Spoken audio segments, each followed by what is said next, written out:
The rain had just stopped, but the clouds were still heavy in the evening sky. The college campus was shining under the streetlights, the wet ground reflecting every color. Students were laughing, taking selfies, and talking about the big day, graduation day. But in one dark corner near the old bench sat a girl named Anna. Her hands were cold, and her eyes were fixed on the big banner that said, "Congratulations, graduates." She smiled for a moment, but the smile quickly faded. Her shoes were torn, her dress was old, and her bag was almost empty. She whispered to herself, "Maybe I should not go tomorrow. Everyone will laugh." Anna was not like the others. She came from a small village. Her mother was sick, and her father had passed away when she was a child. For 3 years, Anna worked in a cafe every evening after college. She cleaned tables, served coffee, and saved every small coin to pay her fees. Tomorrow was the biggest day of her life, but she had no proper shoes. The same shoes she wore every day were now broken at the sides. She had tried to fix them with glue, but it didn't last. She felt her dreams breaking, just like the shoes she held in her hand. While she sat there lost in thought, a car stopped near the gate. A tall young man stepped out wearing a black suit and shiny leather shoes. He looked confident, calm, important, like someone who didn't belong in this ordinary college. His name was Ethan. Most students knew him only as a quiet, rich guy who rarely spoke. No one really knew his story. Some said his father owned big companies. Some said he was just pretending to be rich. But nobody knew the truth. Ethan was a secret millionaire, the CEO of a famous company. Studying here to live a normal life for once. Anna looked at his shoes, clean, perfect, shining, even in the dim light. She stared for a long moment, her heart beating fast. A crazy thought came into her mind. She didn't want money. She didn't want help. She only wanted to look decent for one single day. She stood up slowly, holding her broken shoes in one hand. Her voice was soft but shaking. "Excuse me," she said. Ethan turned around. Can I borrow your shoes? Just for tomorrow. For my graduation photo," she said, her eyes full of hope and embarrassment. There was silence. The sound of the wind and distant thunder filled the space between them. Ethan looked at her for a few seconds, confused, unsure if she was joking. Then he noticed her torn shoes, her tired face, and her trembling hands. She quickly looked down and said, "Sorry, that was stupid." "Forget I said that?" She turned to walk away, but Ethan didn't move. Something in her eyes had touched him deeply. Something real, something honest. But he said nothing. He just stood there, watching as she walked away under the streetlight, holding her broken shoes close to her chest. For a few seconds, Ethan kept staring at the place where she had been standing. Then he slowly looked at his own shoes, perfectly clean, and smiled a strange, sad smile. The rain started again, light and cold. Anna walked home, her feet wet, her heart heavy. She didn't know that the man she had just spoken to was not just a student. He was one of the richest young CEOs in the city. She didn't know that her simple request was about to change both of their lives forever. And Ethan. He couldn't stop thinking about the girl who had asked to borrow his shoes. Not for style, not for money, but for dignity, something even a millionaire could never buy. That night, Anna walked through the narrow streets with her head down. The rain had almost stopped, but her clothes were still wet. Every step she took made a soft splash in the muddy road. The streetlights flickered, and dogs barked in the distance. She finally reached a small old house at the end of the lane. The roof leaked during rain, and the door made a creaking sound every time it opened. Inside, her mother was sitting on a wooden chair, coughing softly, a blanket wrapped around her thin body. "Anna, you're late again," her mother said with a weak smile. "I had to stay at the cafe longer today," Anna replied, putting down her bag. She quickly made tea for her mother using the last bit of milk they had. The small kitchen was dark and empty. There was no fridge, no fancy dishes, only a few cups, a kettle, and some old memories. But the walls were covered with Anna's books and notes. Each page was filled with dreams. Her mother looked at her with pride. "Tomorrow's your graduation, right?" Anna nodded but didn't answer. Her mother noticed her silence. "What's wrong, my dear?" Anna tried to smile. "Nothing, Mama. Just a little tired." But her mother knew the truth. She saw the broken shoes beside Anna's bag. She didn't say anything, just took her hand gently and said, "You'll still walk with pride, even if your shoes are broken. You've earned this moment." Anna couldn't stop her tears. She hugged her mother tightly. "I just want you to see me graduate, Mama." Her mother smiled softly. "I will, my child. Even if I can't come, my heart will be there." The next morning, the city was bright again. The sun came through the window, lighting up the small room. Anna got ready for work before college. She wore the same faded blue dress she always wore and tied her hair neatly at the cafe. She smiled at every customer, though her heart was heavy. Her manager, an old kind man named Mr. Harris, noticed her quiet mood. "You okay, Anna?" he asked. "Yes, sir," she said politely. "Just thinking about tomorrow. Graduation, right?" "You've done well, child. I'm proud of you," he said. Anna smiled. Compliments were rare in her life, but his words gave her strength. When her shift ended, she sat in the corner and looked at her shoes again. She tried to clean them with a wet cloth. They still looked the same, old and tired, like her journey. Suddenly, her friend Lily entered the cafe full of excitement. "Anna, guess what? The dean said there will be a big photo session tomorrow. Everyone will look amazing." Anna smiled weakly. "That's great." Lily looked at her outfit and frowned. "You're not wearing that tomorrow, right?" Anna laughed softly. "I don't really have a choice." Lily rolled her eyes. "You always make things simple. Come on, it's your day." When Lily left, Anna looked at her reflection in the glass window. Her eyes were tired, but still hopeful. She whispered, "Maybe tomorrow I'll finally feel proud." That evening, she walked home again. Her mother was sleeping peacefully, a small smile on her face. Anna sat beside her and thought about her future. She dreamed of getting a job in a big company, earning enough to fix the roof, to buy medicine for her mother, and maybe one day a new pair of shoes. But deep inside, she feared that dreams like hers were too big for someone so small. She remembered the man from last night, Ethan, and how he looked at her when she asked for his shoes. She didn't know why she said it.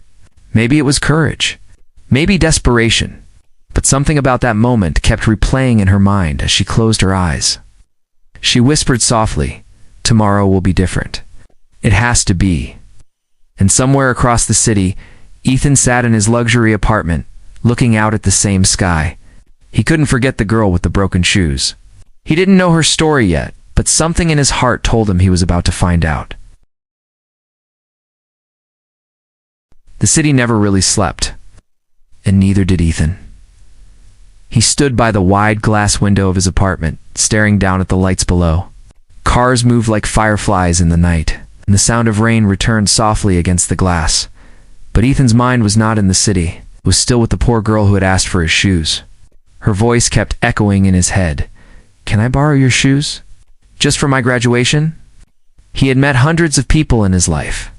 Rich businessmen, fake friends, greedy partners, but no one had ever spoken to him with such honesty. No one had ever looked at him like that, not for his money, but with genuine hope. He sat on the sofa, removed his shoes, and stared at them. They were clean, polished, expensive, the kind of shoes that could buy someone's whole month of rent. And yet, for the first time, he felt they meant nothing. Ethan was not an ordinary man.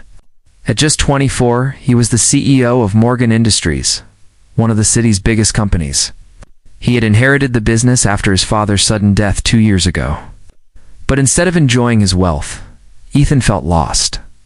After his father passed, he realized that money could buy everything except peace. So he made a strange decision. He joined a normal college, using a fake last name, pretending to be just another student. He wanted to understand how ordinary people lived. He wanted to see the world through their eyes, the struggle, the pain, the hope. But what he found in that college was more than he expected. He found laughter, friendship, and the real meaning of effort. He learned that happiness wasn't in luxury cars or private offices. It was in small things, like a shared lunch or a kind smile. And then came Anna, She didn't try to impress anyone. She didn't have makeup, branded clothes, or shiny things, but she had something different: dignity. The way she held her head high, even when people whispered about her, made her stand out. And when she asked for his shoes, she didn't ask for pity. She asked for a chance to feel equal. That night, Ethan couldn't sleep. He opened his laptop and looked at the list of students who had applied for scholarships. He searched her name, Anna Reed. Her file appeared, filled with perfect grades, unpaid tuition, and a long list of part-time jobs. He read the note her teacher had written: brilliant student, strong spirit, but struggling financially. Ethan closed his eyes. Something inside him moved. He remembered his father's words: son, one day you'll meet someone who reminds you what money is truly for. He realized that Anna was that someone. The next day he went to the office early. His assistant, Clara, was surprised. Sir, you're here before everyone else. He smiled lightly. Just wanted a quiet morning. His thoughts were not on the company reports. They were on a girl's broken shoes. He asked Clara, do we still have the charity scholarship fund? Yes, sir. It's due for renewal. Good, Ethan said. Find a deserving student. Someone who really works hard but can't afford her education? Clara nodded. Any name in mind? Ethan hesitated for a moment. Not yet, he said, but I will soon. Later that evening, he returned to the college, walking through the same corridor where Anna had spoken to him. He saw her again, this time cleaning the library table after class, her hands tired but her face calm. For a moment, he just stood there quietly. He wanted to speak, but something stopped him. Instead, he left a small envelope on the librarian's desk with a note that said, for the girl who still smiles, even when her shoes are broken. Then he walked away. He didn't know if she would ever find it or even know it was from him. But one thing was certain: Ethan Morgan, the millionaire who hid behind a fake name, had just started caring for someone who didn't even know who he really was. And for the first time in years, he felt truly human. The morning sun painted the city in soft gold. The graduation day was only one day away, and the air around the college was full of excitement. Students were running around with gowns, decorations, and camera flashes. But Anna moved quietly through the hallways. It's like a small wave in a loud sea. She had found a small white envelope in the library last night. At first, she thought someone had dropped it by mistake. When she opened it, she saw a note inside: for the girl who still smiles, even when her shoes are broken. There was also a folded piece of paper, a receipt for a paid tuition balance. Her entire last semester's fees had been cleared. Anna couldn't believe it. She looked around, thinking it must be a mistake. She asked the librarian, but no one knew who had left it. All she could do was whisper, "Thank you, whoever you are." For the first time in months, she felt light, free, and truly happy. She didn't know that the one who helped her was Ethan, the man she had once asked for shoes. That afternoon, Ethan sat in his office, but his mind was far away.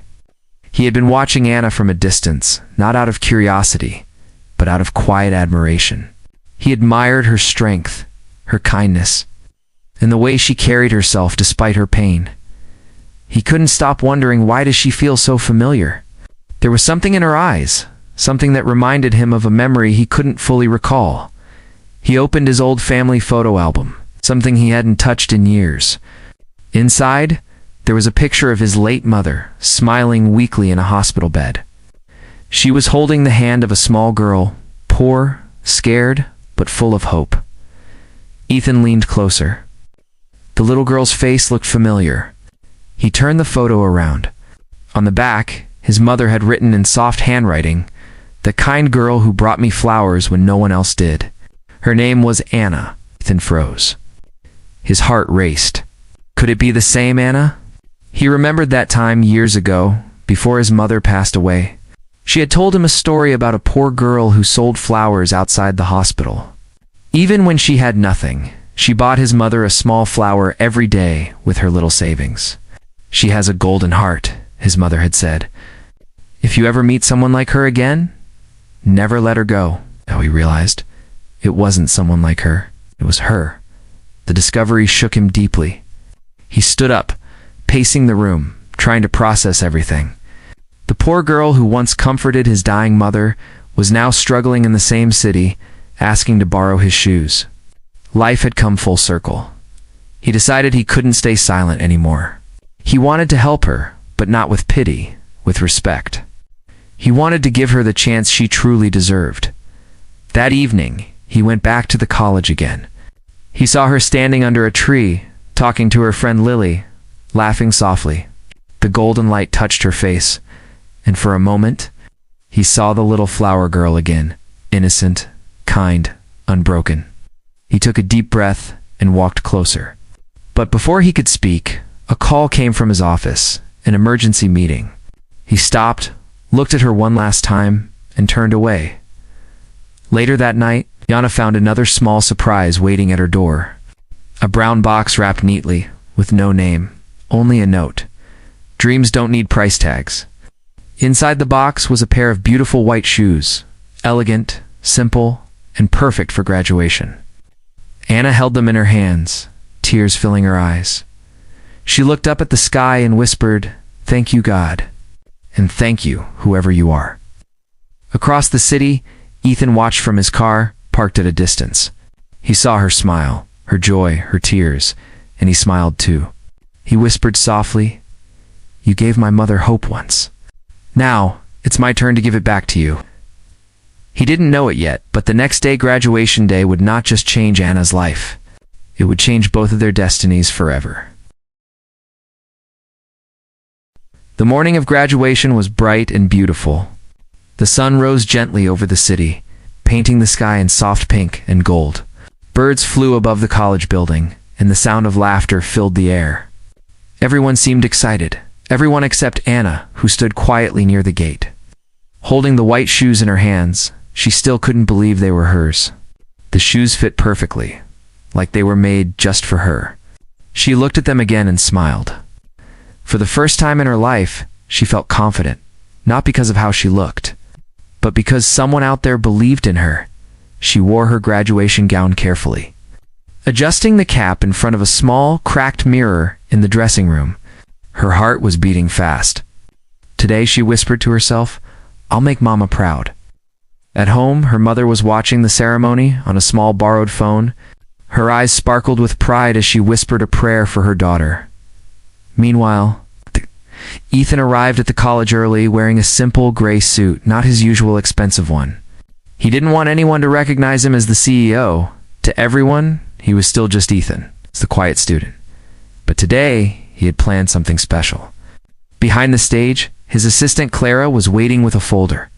He had signed new documents that morning, something that would change one student's future forever. The principal welcomed him warmly, thinking he was just attending as a sponsor. No one knew he was secretly behind the scholarship that had saved Anna's education. He simply smiled and said, "I'm just here to support the students." The ceremony began. Students walked proudly onto the stage one by one, smiling for pictures and shaking hands. Families cheered loudly from the audience. But when Anna's name was called, the entire hall went silent for a second. Her steps were slow, graceful, full of meaning. Her white shoes shone softly under the lights. People whispered, "Is that really Anna Reed?" Even her teachers smiled proudly. As she reached the stage, her eyes searched the crowd, and there he was. Ethan sat in the front row, his calm eyes watching her. She didn't know why, but seeing him made her heart skip a beat. He looked different today. Warmer, peaceful, almost proud. She accepted her degree with shaking hands. When she turned to step down, the principal spoke again. "And now, we have a surprise announcement." The room went quiet. The principal continued. "This year, our school is honored to present the Golden Future Scholarship, a full-time position at Morgan Industries to one deserving student." Ow. Murmurs spread through the crowd. The principal smiled. "The winner is Anna Reed." Anna froze. The applause exploded around her. Her eyes widened in disbelief. She stepped forward slowly, still not sure what was happening. Then she saw Ethan rise from his seat and walk to the stage. Her breath caught. Ethan took the microphone. His voice was calm, deep, and gentle. "Sometimes he said, "You meet people who remind you what true strength looks like. Someone who keeps walking, even when the road is hard. Someone who doesn't give up, even when her shoes are broken." The crowd listened in silence. Anna's eyes filled with tears. Ethan continued, "A few days ago, a girl asked to borrow my shoes for her graduation. But today, I realize she doesn't need anyone's shoes. She walks on her own path with courage." The audience stood and clapped loudly. Anna looked at him, confused and overwhelmed. She finally understood he was the one who paid her fees, the one who sent the shoes, the one who believed in her. She covered her mouth with her hands, crying softly. Ethan smiled and handed her a small card. It read, "Welcome to Morgan Industries, our new junior executive." The hall filled with cheers. Cameras flashed, students shouted her name, and for the first time in her life, Anna felt like she truly belonged. As she stood on the stage beside Ethan, tears still in her eyes, she whispered, You were the one all along?" Ethan smiled gently. "It was never about shoes, Anna. It was about seeing someone walk into her destiny." And at that moment, as the applause echoed across the hall, Anna realized her story had just begun. The applause slowly faded, but the feeling in the room stayed, soft, powerful, and full of emotion. Anna stood on the stage, still trying to understand what had just happened. Her hands were shaking as she held the scholarship letter. Her dream, something that once felt impossible, had come true in front of everyone. Ethan was still standing beside her. The light shone on him, and suddenly, someone in the audience whispered, "Isn't that Ethan Morgan, the CEO of Morgan Industries?" Gasps filled the room. People turned, whispering in surprise. Anna's eyes widened. "CEO," she said softly, staring at him. He nodded quietly, his smile kind but humble. "I didn't mean to hide it," he said gently. "I just wanted to see life without titles. To understand what's real." Anna looked down, her heart racing. All those moments came back. The first time she saw him, the shoes, the envelope, the note. She finally understood everything. When the ceremony ended, the hall slowly emptied. Students laughed, families hugged, photos were taken everywhere. But Anna stood under the big oak tree outside the building, holding her cap in her hands. She was happy, yet her heart was full of emotions she couldn't name. The sound of footsteps made her turn around. It was Ethan. He walked toward her slowly, holding 2 cups of coffee. He handed her one and said softly, "You look happier now." Anna smiled shyly. "I still don't understand why you helped me." Ethan looked at the sky for a moment. "Because once you helped someone who meant everything to me." Anna frowned slightly. "Someone I helped?" He nodded. "Years ago in the hospital, you were a little girl who sold flowers outside. My mother was sick back then, and you brought her a white flower every day. You told her that flowers bring hope." Anna froze. Her eyes widened as the memory came back, the kind lady in the hospital bed who always smiled, even when she was in pain. She whispered, "Your mother was Mrs. Morgan?" Ethan nodded, his eyes soft with emotion. "She talked about you until her last day?" She said, "That little girl gave me peace. When I saw you again after all these years, I didn't recognize you at first. But something in your eyes felt familiar." Tears rolled down Anna's cheeks. She covered her mouth and said, "I never knew. I just wanted to make her smile." Ethan smiled warmly. "You did more than that. You gave her hope. And now I just returned the favor." For a long moment, they stood there in silence. The wind moved softly through the trees. Anna looked at her new shoes and said quietly, "I asked to borrow your shoes once, and you gave me a whole new road to walk on." Ethan laughed lightly. "And you taught me something money never could, kindness." She smiled, her tears finally turning into laughter. He took a small step closer and said, "Keep walking, Anna. Don't stop. You deserve every dream that comes your way." She nodded, her voice trembling. "Thank you, Ethan, for believing in me when no one else did." He handed her a small flower, white, like the one she once gave his mother. "For luck," he said softly. Anna held it close to her heart. "Then I'll never let it go." As they walked out of the college gates together, the evening sun cast a golden glow around them. The sound of cheering students echoed behind, but the world felt peaceful. Two souls, once strangers, now connected by kindness, walked side by side into a new beginning. Ethan turned to her one last time and said, "You see, Anna? Sometimes life brings people together not by chance but by purpose." She looked up at him, smiling. "Maybe that's true," she said, "because sometimes even a broken shoe can lead you to the right path." They both laughed softly, the sunset shining over them, and as the screen fades, the narrator's voice closes the story. Never judge by wealth or clothes. For sometimes, the poorest heart carries the richest soul, and one simple act of kindness can change to lives forever.